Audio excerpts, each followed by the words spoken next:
Part 1. Milk. Esta es mi voz y mi historia. Bueno, por lo menos el primer capítulo.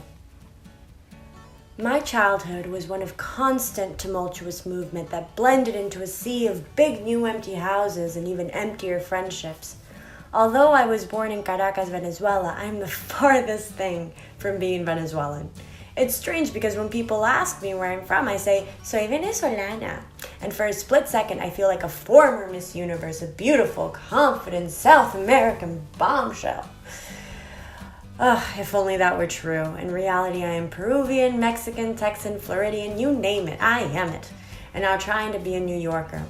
It's funny that I want to be identified by the country I spent the least amount of time in, but it's the country that made the biggest impact on my heart, because it's my mother's home country and the place my parents were forced to flee from. So, instead of growing up a typical Venezuelan girl, loving reggaeton and getting boob jobs at 16 and eating arepas, instead I went through life being a perpetual new girl. In other words, always being the weirdo and the outsider. Looking back, I had no real choice in where I was going to move to next or what school I was attending. Sure, I made friends despite the odds, but I always felt more unconventional and introverted than the other kids.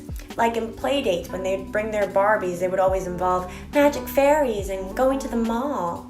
While my games would usually involve more dramatic storylines, like a recently widowed Barbie that lost her Ken in war and was trying to protect her child from enemy soldiers.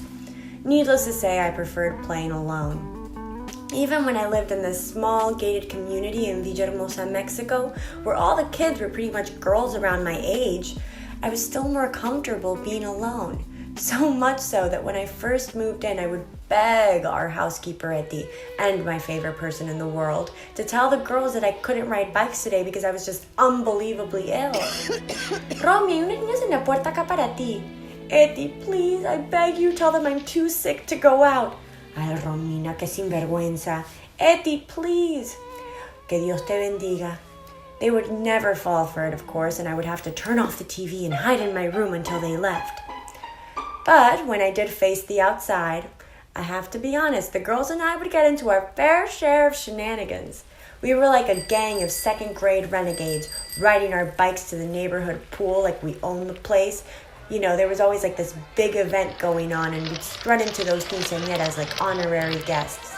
More than anything, I mean, we were clueless. We see some tacos al pastor, a big inflatable pool slide, and we just go, party!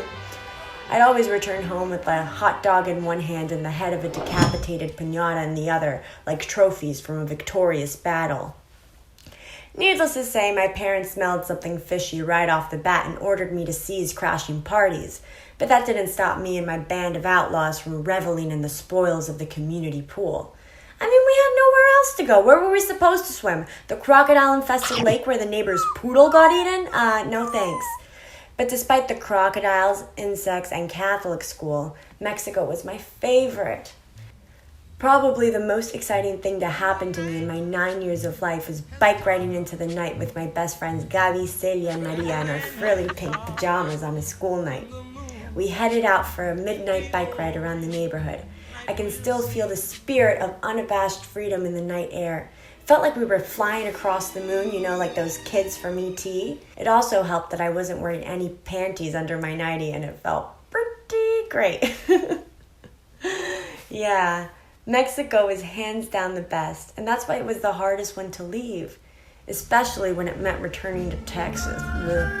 Because the last time I lived in Texas, my dad didn't come with us. It was just me and my mother, who had never, ever looked after me without hired help. While my dad stayed home in Mexico with all my friends and Esta, I left with my mother to learn English in McAllen, Texas. Yeehaw! This time in my life was not easy, but looking back, it must have been even harder on my mother. I mean, I was a 6-year-old kid, so all I really needed was a Happy Meal and some Powerpuff Girl reruns.